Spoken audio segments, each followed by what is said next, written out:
Hello friends, स्वागत है आप सभी का हमारे यूट्यूब चैनल सिजी ज्ञान पर। दोस्तों, हम इस वीडियो में देखेंगे शिक्षण अभिरुचि से संबंधित सामान्य ज्ञान, जो आपके छत्तीसगढ़ जैसे डीएड, प्री डीएड और प्री बीएड एग्ज़ाम के लिए इम्पॉर्टेंट रहेगा। अगर आपने अभी हाल ही में 2022 में प्री डीएड और प्री बीएड का एग्ज़ाम दिलाया है तो आपको पता होगा शिक्षण अभिरुचि से संबंधित सामान्य ज्ञान आता है।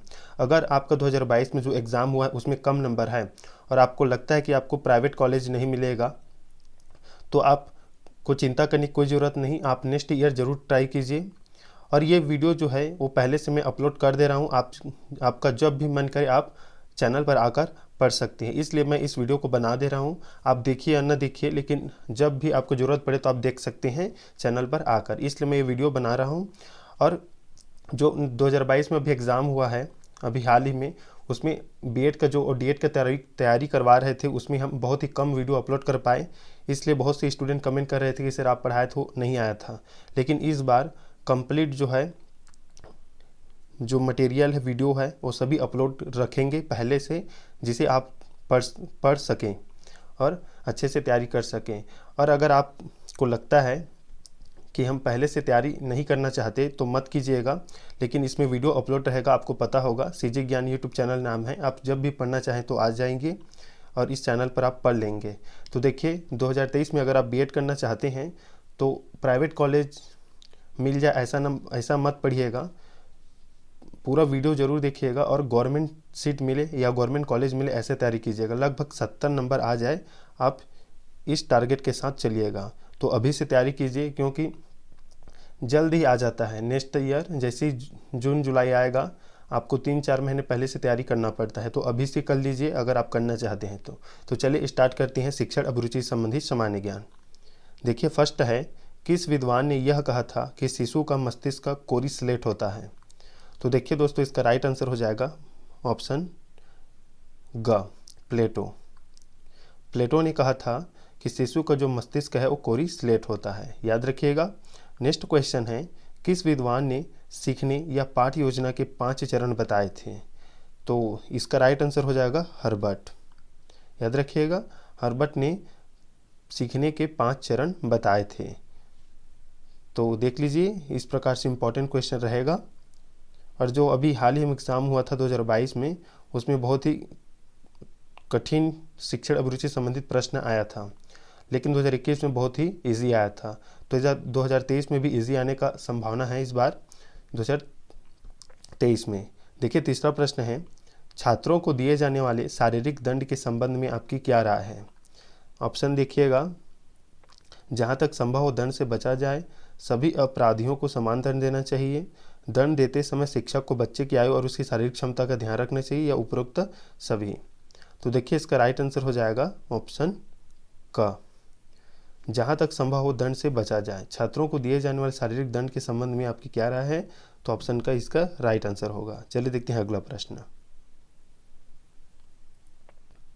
देखिए, अगला प्रश्न है, यदि कोई छात्र अध्यापक के साथ दुर्व्यवहार करे तो भी अध्यापक को शांत रहना चाहिए, क्योंकि छात्र नासमझ है, छात्र उद्दंड होता है।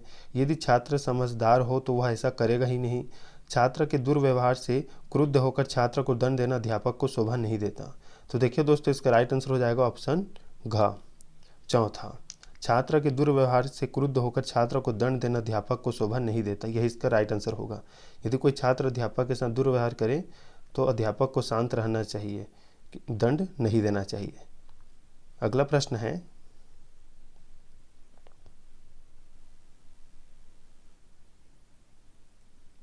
देखिए 5वां नंबर का प्रश्न, आक्रामक आवेगों को सभ्य सामाजिक क्रियाओं में लगाना क्या कहलाता है? समाजीकरण, उदात्तीकरण, बौद्धिक औचित्य, या उपरोक्त में से कोई नहीं। तो देखिए दोस्तों, इसका राइट आंसर हो जाएगा उदात्तीकरण, जिसे बोला जाता है सब्लिमेशन। ऑप्शन ख इसका राइट आंसर होगा। आक्रामक आवेगों को सभ्य सामाजिक क्रियाओं में लगाना कहलाता है उदात्तीकरण। इंपॉर्टेंट क्वेश्चन है। चलिए देखते हैं अगला प्रश्न। मैं प्ले लिस्ट तो बना दूंगा सीजी बीएड 2023 का मतलब नाम से, तो आप ज़रूर वहां पर जाकर आप देख सकते हैं चैनल पर आकर। देखिए 6वां नंबर का प्रश्न है, पाठशाला जिस समुदाय के बच्चों के लिए होती है उसकी आवश्यकता के अनुरूप ही पाठशाला की खाली स्थान होनी चाहिए। पाठ्यचर्या, इमारत, शिक्षण विधि या शिक्षा का स्तर। तो देखिए दोस्तों, पाठशाला जिस समुदाय के बच्चों के लिए होती है उसकी आवश्यकता के अनुरूप जो है पाठचर्या होनी चाहिए। पाठचर्या ऑप्शन का इसका राइट आंसर हो जाएगा। चलिए देखते हैं अगला प्रश्न।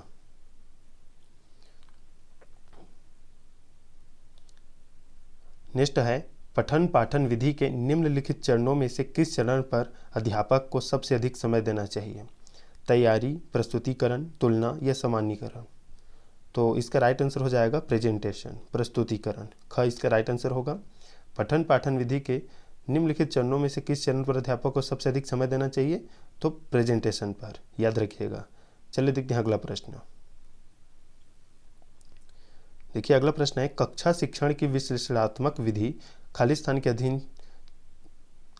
अधीन छात्र खाली स्थान की ओर बढ़ता है या विश्लेषण करता है। कक्षा शिक्षण की विश्लेषणात्मक विधि के अधीन छात्र क्या करता है, आपको बताना है। तो देखिए इसका राइट आंसर हो जाएगा अज्ञात से ज्ञात की ओर बढ़ता है। ऑप्शन का इसका राइट आंसर होगा। इसमें पूछा गया है कक्षा शिक्षण की विश्लेषणात्मक विधि, तो ये जो होता है अज्ञात से ज्ञात की ओर बढ़ता है, तो ऑप्शन का इसका राइट आंसर होगा। अगला प्रश्न है,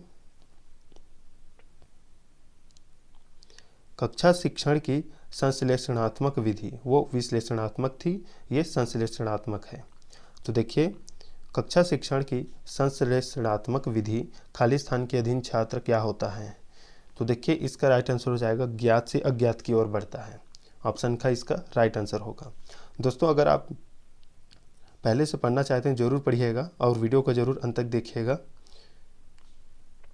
डीएड के लिए भी शिक्षण अभिरुचि सेम होता है, और जो मैंने 2022 में अभी जो हुआ है एग्ज़ाम हुआ है तो उसमें जो है डीएड में शिक्षण अभिरुचि से संबंधित प्रश्न यहीं से आया है पूरी तरह से।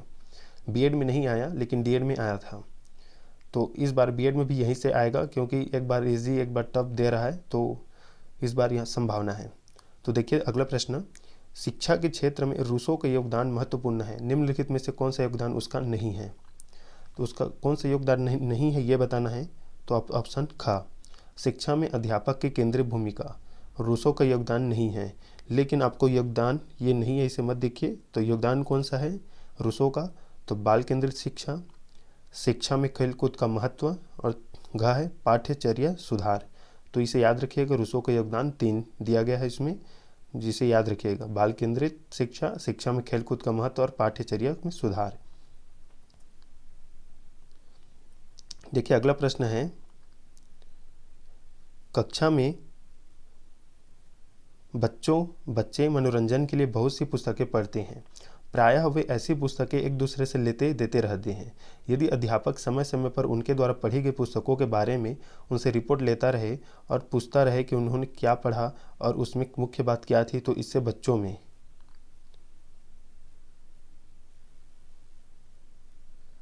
अभिव्यक्ति का गुण पैदा होता है, मनोरंजन के लिए पढ़ने की आदत पैदा होती है, विश्लेषण की योग्यता पैदा होती है, उपरोक्त सभी। बताइए दोस्तों। तो देखिए इसका राइट आंसर हो जाएगा उपरोक्त सभी। क ख ग ये तीनों होता है। अगर वो कोई बुक पढ़ते हैं तो और लेन देन करते रहते हैं एक दूसरे के साथ, अपने दोस्त के साथ, तो जब शिक्षक द्वारा पूछा जाता है कि आपने क्या सीखी, ये उनकी मुख्य बात क्या थी, मुख्य बात इसमें, तो आपको बताना है कि अभिव्यक्ति गुण पैदा होता है बच्चों में, मनोरंजन के लिए पढ़ने की आदत पैदा होती है और विश्लेषण की योग्यता पैदा होती है। तो घ इसका राइट आंसर होगा, उपरोक्त सभी। देखिए अगला प्रश्न है, यदि कक्षा में कोई छात्र शिक्षक से कोई ऐसा प्रश्न पूछता है जिसका उत्तर शिक्षक को नहीं आता और शिक्षक उस प्रश्न का उत्तर नहीं देता, तो इसकी छात्रों पर क्या प्रतिक्रिया होगी? तो देखिए इसका राइट आंसर हो जाएगा, वे समझ जाएंगे कि अध्यापक को उस प्रश्न का उत्तर नहीं आता। ऑप्शन का इसका राइट आंसर होगा। चलिए देखते हैं अगला प्रश्न। अगला प्रश्न है, अध्यापक अभिभावक मीटिंग का सबसे बड़ा लाभ यह हो सकता है कि, तो इसका राइट आंसर हो जाएगा ऑप्शन क, बच्चे की उपलब्धियों के लक्ष्यों के बारे में अध्यापक अभिभावक दोनों सहमत हों। तो अध्यापक और अभिभावक जो मीटिंग होता है उसका सबसे बड़ा लाभ यही होगा कि अध्यापक अभिभावक दोनों सहमत हों उनके बच्चे की उपलब्धियों के लक्ष्य पर। चलिए देखते हैं अगला प्रश्न।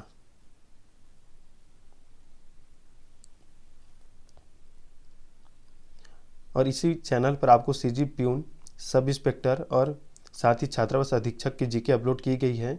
वही जीके आपके प्री बीएड और डीएड के लिए भी काम आएगा, तो आप ज़रूर जाकर उसे पढ़ लें, क्योंकि वही से आता है प्री बीएड और डीएड में। अगला प्रश्न है, स्कूल में कक्षा में टेलीविज़न पर साप्ताहिक शिक्षण कार्यक्रम दिखाया जाता है। कुछ अभिभावक शिक्षक से मिलकर शिकायत करते हैं कि उनके बच्चे घर पर ही काफ़ी समय टेलीविज़न देखने में व्यतीत करते हैं। अभिभावक चाहते हैं कि उनके बच्चों को स्कूल में टेलीविज़न के कार्यक्रम न दिखाया जाए। ऐसी स्थिति में शिक्षक को क्या करना चाहिए? तो देखिए दोस्तों, इसका राइट आंसर हो जाएगा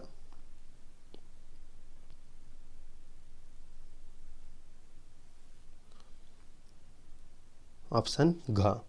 उसे अभिभावकों को साप्ताहिक टेलीविज़न शिक्षण कार्यक्रम देखने के लिए आमंत्रित करना चाहिए, ताकि वे स्वयं देखें कि वह कार्यक्रम बच्चों के लिए कितना उपयोगी और ज्ञानवर्धक है।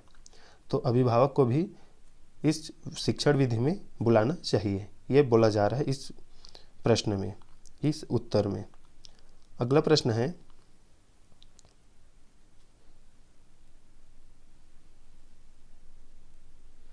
आपका पीरियड आरंभ हो गया है। आप कक्षा में कुछ देर से पहुंचे। आपने देखा कि आपकी अनुपस्थिति में कक्षा में खूब शोर हो रहा था। आपके पहुंचते ही शांति हो गई। ऐसी स्थिति में कक्षा में घुसते ही आपकी क्या प्रतिक्रिया होगी? तो देखिए दोस्तों, इसका राइट आंसर देख लेते हैं।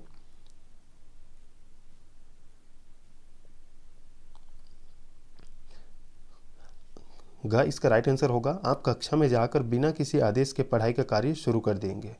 तो इसका यह राइट आंसर रहेगा। अगला प्रश्न है, सामयिक विषयों पर कक्षा में चर्चा के दौरान विवादास्पद मामले उठ सकते हैं, जिनके बारे में छात्रों की अलग अलग राय हो सकती है। ऐसी स्थिति में अध्यापक को क्या करना चाहिए?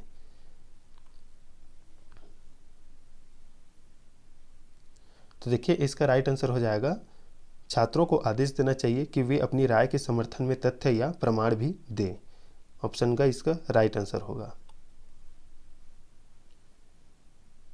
अगला प्रश्न है, किसी छात्र की उपलब्धि का मूल्यांकन किस आधार पर किया जाना चाहिए? तो देखिए, किसी छात्र की उपलब्धि का मूल्यांकन जो है, कक्षा के सबसे तेज छात्र के साथ तुलना करके की जानी चाहिए, कक्षा के सामान्य छात्र से की जाने वाली अपेक्षा के साथ तुलना करके, और उस छात्र की इससे पहले क्या उपलब्धि थी उसके साथ तुलना करके। तो ऑप्शन घ इसका राइट आंसर होगा, उपरोक्त सभी के तुलना करके। तीनों क, ख और ग इसका राइट आंसर होगा। चलिए देखते हैं अगला प्रश्न। तो चलिए देखते हैं दोस्तों अगला प्रश्न।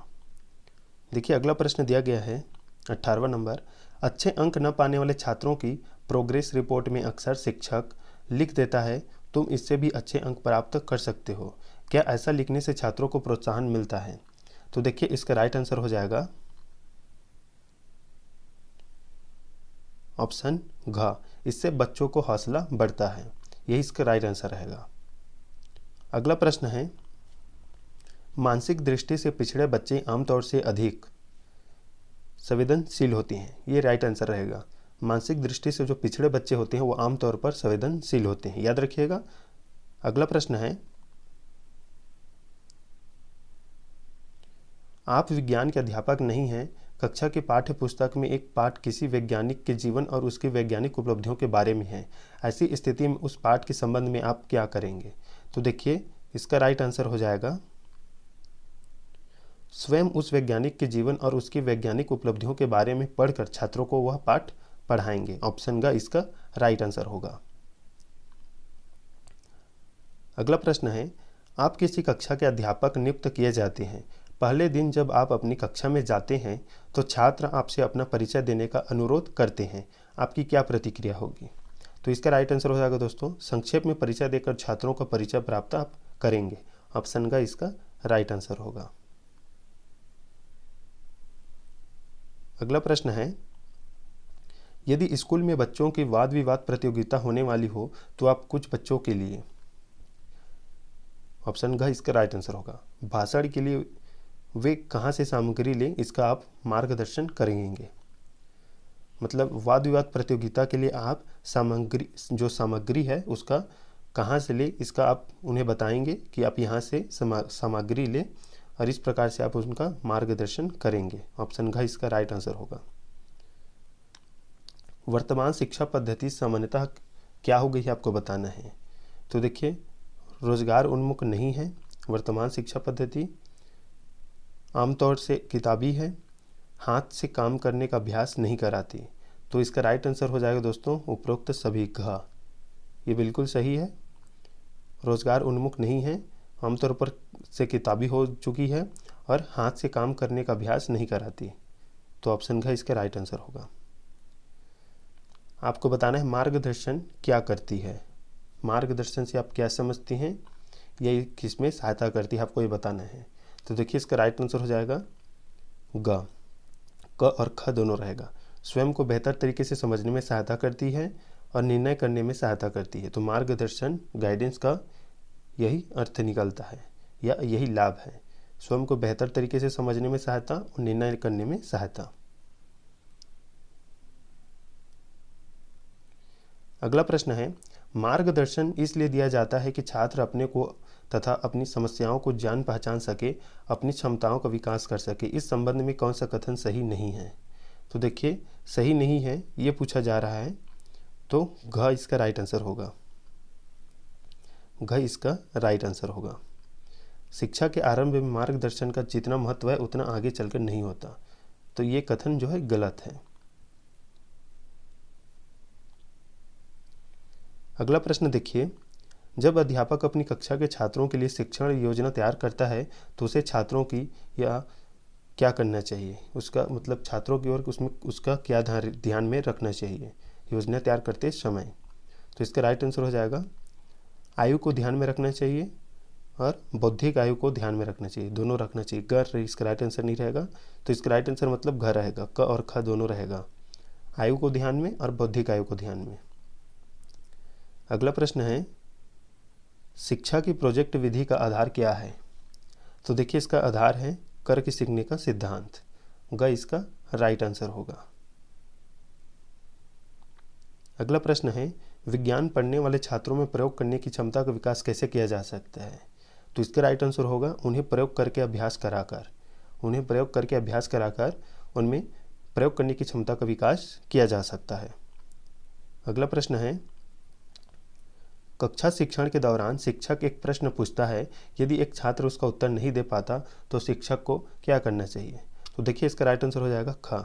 कई छात्रों से पूछने के बाद यदि सही उत्तर न मिले तब स्वयं सही उत्तर बताना चाहिए। ऑप्शन ख इसका राइट आंसर होगा। चलिए देख लेते हैं दोस्तों इस वीडियो का लास्ट प्रश्न। नेक्स्ट क्वेश्चन को अगली वीडियो में शामिल करेंगे। 30 क्वेश्चन देखते चलेंगे। कक्षा शिक्षण के दौरान अध्यापक द्वारा पूछे गए किसी प्रश्न का उत्तर कक्षा के अधिकांश छात्र नहीं दे पाते, तो इसका संभव कारण यह हो सकता है कि। तो देखिए, इसका संभव कारण जो है हो सकता है उपरोक्त में से भी कोई एक, मतलब ऑप्शन घ। तो चलिए देख लेते हैं कौन कौन से कथन दिए गए हैं। देखिए, दिया गया है क, कक्षा शिक्षण के दौरान छात्रों को जो पढ़ाया गया है वह उनकी समझ में नहीं आया। एक कारण यह हो सकता है वह प्रश्न उस ज्ञान पर आधारित नहीं है जो छात्रों को शिक्षण के दौरान दिया गया है। एक कारण यह भी हो सकता है। और ग, प्रश्न छात्रों की समझ के स्तर से बहुत ऊंचे स्तर का है, मतलब जो पढ़ाया गया है उस स्तर का नहीं है, उससे भी ऊंचे स्तर का है। तो ये कारण भी हो सकता है। तो दोस्तों, ये थे इंपॉर्टेंट क्वेश्चन। अगर आप इस वीडियो को देख रहे हैं तो चैनल को जरूर सब्सक्राइब कीजिएगा, आप चैनल पर नए हो तो। और बाकी जो वीडियो अपलोड है पहले से शिक्षण अभिरुचि का, आपने नहीं पढ़ा तो उसे भी जाकर पढ़ लीजिए, क्योंकि इम्पॉर्टेंट फिर से रहेगा। और आप इस बार तैयारी कीजिएगा कि आपको गवर्नमेंट कॉलेज मिल जाए, अच्छे से नंबर लाए, कम से कम 70 से अधिक नंबर लाएँ। तो अभी से तैयारी करते रहिए, बीच बीच में वीडियो देखिए या कभी भी देखिए, पहले से अपलोड है। और जो अभी भी जीके जो अपलोड किया जा रहा है सीजी पियून, सब इंस्पेक्टर और छात्रावास अधीक्षक के लिए, वो भी इम्पॉर्टेंट रहेगा बीएड और डीएड के लिए। तो जाकर देख लीजिए जो पहले से अपलोड है। तो मिलते हैं नेक्स्ट वीडियो में, तब तक के लिए धन्यवाद।